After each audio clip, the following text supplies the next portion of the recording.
మన భారతీయ యూపీఎస్సీలో చాలా different method లో స్టూడెంట్స్ కి అర్థం కావట్లేదు సార్. అంటే యూపీఎస్సీ అంటే చాలా మంది స్టూడెంట్ లో మార్కెట్ లో ఒక రాంగ్ నరేషన్ ఉంది సార్. యూపీఎస్సీ అంటే అన్ప్రెడిక్టబుల్ సర్వీస్ అనేది ఒక రాంగ్ నోషన్ ఉంది సార్. యూపీఎస్సీ అనేది ప్రెడిక్టబుల్ సర్వీస్. ఎందుకైతుందంటే సార్, మీరు యూపీఎస్సీ అనేది కాన్స్టిట్యూషనల్ బాడీ సార్. యూపీఎస్సీకి సిలబస్ ఉంటుంది, what to study what not to study అని స్టూడెంట్స్ డిసైడ్ చేయాలి. ఈ స్టూడెంట్స్ ఎలా చదవాలి, వాళ్ళకి రైట్ డైరెక్షన్, వాళ్ళ రైట్ పాత్ లో వెళ్లాల్సిన డ్యూటీ మేము ఫ్యాకల్టీ చేస్తాం సార్. స్టూడెంట్స్ ఇప్పుడు మీరు చూసేసుకోండి సార్, యూపీఎస్సీ చూస్తే మీరు ఢిల్లీ చూడండి, హైదరాబాద్ చూడండి, బెంగళూరు చూడండి, మీరు యూపీఎస్సీలో చాలా లాట్ ఆఫ్ ఇన్ఫర్మేషన్ ఉంటాయి సార్. ఈ ఇన్ఫర్మేషన్ వల్ల స్టూడెంట్స్ అనేది చాలా వాళ్ళు డిస్ట్రాక్ట్ అయిపోయి మనం ఏం చదవాలి ఏం చదవకూడదు అనే కన్ఫ్యూజన్ లో ఉంటుంది.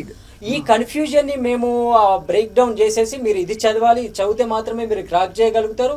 మేము స్టూడెంట్స్ ని డిస్కవర్ చేస్తున్నాం సార్. ఆ డిస్కవరీ మేము మా ఓన్ డిస్కవర్ ఏం కాదు సార్, యూపీఎస్సీ సిలబస్ ని డిస్కవర్ చేస్తున్నాం సార్. మీరు సపోజ్ ఎగ్జాంపుల్ చూసుకోండి సార్, ఒక బిఏ గ్రాడ్యుయేట్ స్టూడెంట్స్ ఉంటారు సార్. ఆ బిఏ గ్రాడ్యుయేట్ స్టూడెంట్స్ తను చదివిన సిలబస్ అంతా యూపీఎస్సీ సిలబస్ లో ఉంటాయి సార్.